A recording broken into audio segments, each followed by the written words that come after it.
Classes Bal Bharati senior secondary school मोटा road वेवर। Dear student, today I want to tell human disease and रोग। आज आपको मानव प्रतिरक्षा और रोगों के विषय में जानकारी देना चाहते हैं। ये 12th में जो नए सिलेबस के अकॉर्डिंग है, ये चैप्टर जो है चैप्टर नंबर 8 है। इसको आप समझिएगा। तो सबसे पहले डिजीज़ के बारे में बताते हैं, रोग क्या है। तो रोगीली दशा कब बोले जाते हैं? जब हमारे शरीर में जैसे क्या है कि दैनिक कार्य प्रभावित हों, हमारे दैनिक कार्य प्रभावित होने लगे तो समझे शरीर की रोगीली दशा है। रोग के कारक होते हैं जिनके द्वारा रोग फैलता है, उन्हें हम रोगाणु कहते हैं, पैथोजेंस, रोग को फैलाने वाले। तो अब जैसे कि क्या होता है कि जो रोग हैं ये मानव शरीर में ये जैसे कई प्रकार के वायरस हैं, बैक्टीरिया हैं या परजीवी हैं, ये मानव में जो है डिजीज़ फैलाते हैं। तो इनका तात्पर्य ये है, जैसे वायरस, बैक्टीरिया और वर्गीकरण बता देते हैं। जैसे क्या होता है कि रोग 3 श्रेणियों में वर्गीकृत किए गए हैं। एक तो कम्युनिकेबल, एक नॉन कम्युनिकेबल और एक जेनेटिक, यानी कि संक्रामक, असंक्रामक और आनुवांशिक रोग। ये 3 भागों में बांटे गए हैं। जानते हो, जैसे संक्रामक रोग वो रोग कहलाते हैं जो कम्युनिकेट हो 1% टू दी अनदर पर्सन, या कॉन्टैक्ट से या वस्त्रों का उपयोग करने, तो मतलब इन तरीके से कम्युनिकेबल होते हैं। तो ये कम्युनिकेबल डिजीज़ यानी कि संक्रामक रोग कहे जाते हैं।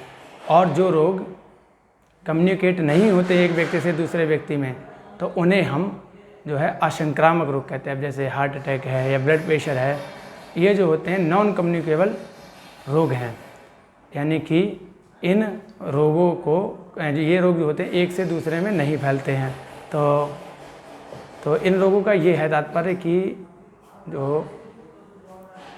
तो कम्युनिकेबल डिजीज़ और नॉन कम्युनिकेबल डिजीज़ जैसे हमने बताई, ये एक दूसरे व्यक्ति से नहीं फैलती हैं। ठीक है, तो इनके फैलने से तात्पर्य ये है नॉन कम्युनिकेबल से कि हमने बताया कि ये किसी व्यक्ति के, जैसे हार्ट अटैक है, ब्लड प्रेशर है, ये छूने से या किसी के कांटेक्ट में रहने से, डायबिटीज़ है, ये नहीं फैलती है। आनुवांशिक रोग वो रोग होते हैं जो माता पिता से संतान को प्राप्त होते हैं, उन्हें हम आनुवांशिक रोग कहते हैं। तो ये माता पिता से संतान में पहुंचते हैं। अब जैसे क्या है कि अब ये माता पिता से संतान में पहुंचे तो ये जेनेटिक रोग हो गए। आपको कुछ जीवाणु जनित रोग बताते हैं, तो उनको समझिएगा। देखो, जीवाणु दोनों प्रकार की क्रियाएं करते हैं, जैसे कि लाभदायक और हानिकारक, दोनों प्रकार की क्रियाएं करते हैं बैक्टीरिया। तो लाभदायक, जैसे कि पढ़ाई होगा लाभदायक क्रियाओं में, जैसे हमने बताया कि लाभदायक क्रियाएं जो होती हैं, जैसे दूध से दही का बनना है, या डबल रोटी उद्योग में है, या पनीर निर्माण में, इनका बैक्टीरिया का प्रयोग किया जाता है। इसके बाद क्या होता है कि अब हम आपको बता रहे थे रोग के बारे में, तो इसके जो इसके द्वारा रोग होते हैं वो समझाने हैं। तो इसके द्वारा जैसे कि कुछ रोग बताते हैं, जैसे पहले बताते हैं हम ट्यूबरकुलोसिस के बारे में, यानी कि टीबी। टीबी एक घातक और भयंकर बीमारी है। टीबी का फुल फॉर्म होता है ट्यूबरकुलोसिस। इसके बैक्टीरिया का नाम होता है माइक्रोबैक्टीरियम ट्यूबरकुलोसिस। तो ये माइक्रोबैक्टीरियम ट्यूबरकुलोसिस नामक बैक्टीरिया के द्वारा फैलता है।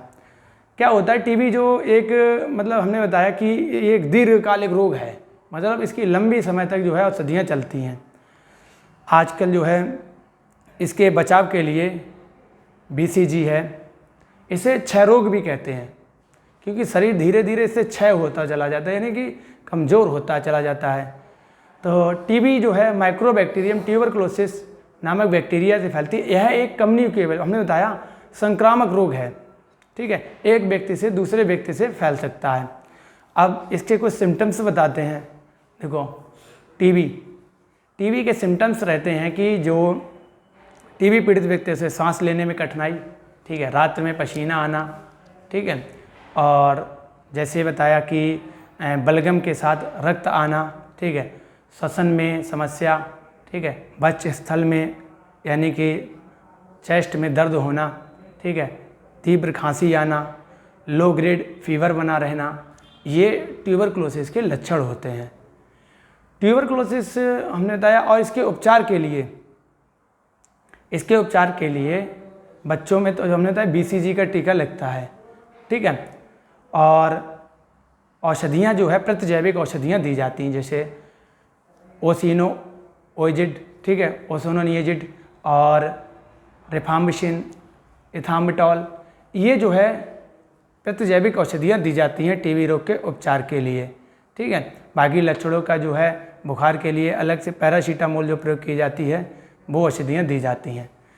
आगे बताते हैं आपको जो एक वायरस से संबंधित रोग एड्स के बारे में बताते हैं। ये मोस्टली जो है एड्स जो है पूछा जाता है बोर्ड परीक्षा में। तो एड्स का वायरस होता है HIV, ठीक है।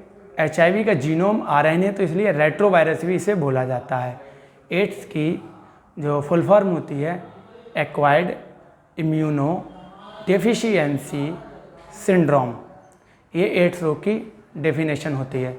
एड्स आमतौर पे जैसे कि चिकित्सीय लापरवाही है, नशा करने वाले व्यक्ति हैं, ठीक है, और अनप्रोटेक्टेड सेक्सुअल कांटेक्ट, इसके यानी लैंगिक संसर्ग से भी फैलता है। 80% जो है लैंगिक संसर्ग से ही ये फैलता है। भारत में ये सबसे पहले जो मद्रास में वैश्याओं में देखा गया था। तो क्या होता है कि जो एड्स रोग है इसका वायरस हमने बताया, जैसे इसकी आमतौर पे इसको 3 वर्गों में बांटा गया। कैसे वर्गों का मतलब ये है लक्षण और प्रकारों के आधार पे। जैसे सबसे पहले इसका संक्रमण होता है।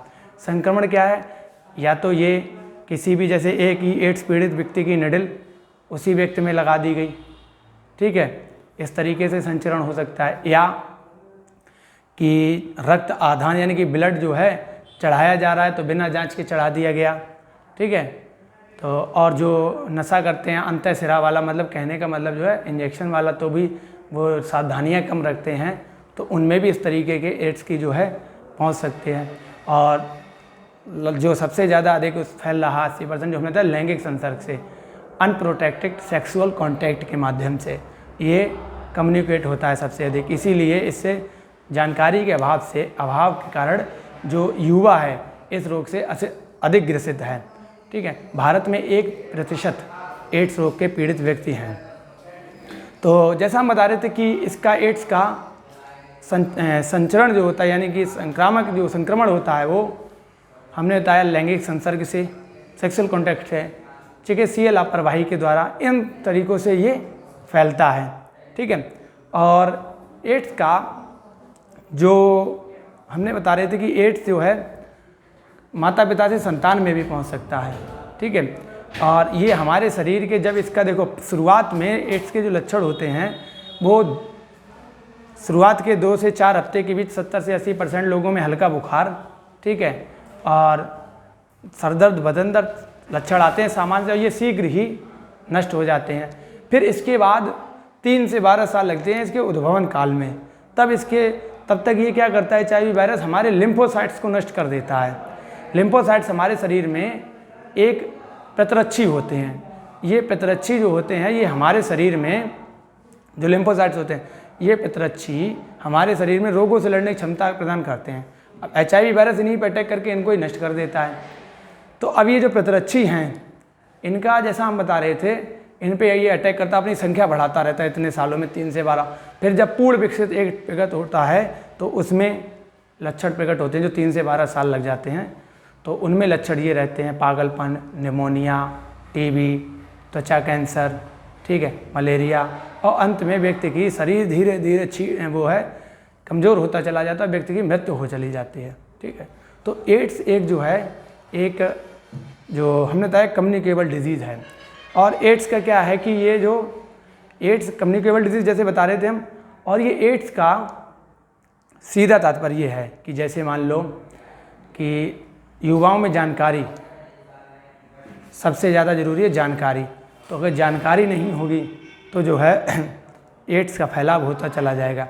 यानी सेक्सुअल कांटेक्ट जो है प्रोटेक्टेड होना चाहिए, अनप्रोटेक्टेड होगा तो ये जो है डिजीज़ ज़्यादा कम्युनिकेबल होगी। और इसके अतिरिक्त जैसे हमने बताया एड्स का कि एड्स का अभी तक कोई उपचार नहीं है। भारतीय केंद्रीय औषध अनुसंधान ने एड्स का एक टीका बनाया है, TGACO9, ये एक टीका बनाया है। इसका अभी जो है ट्रायल चल रहा है तो फिलहाल अभी एड्स का कोई दवाई नहीं है, ठीक है। तो इसका बचाव ही इसका इलाज है। आगे के टॉपिक में अभी आपको और कवक जनित और जो परजीवी जनित हैं उन रोगों के बारे में बताया जाएगा।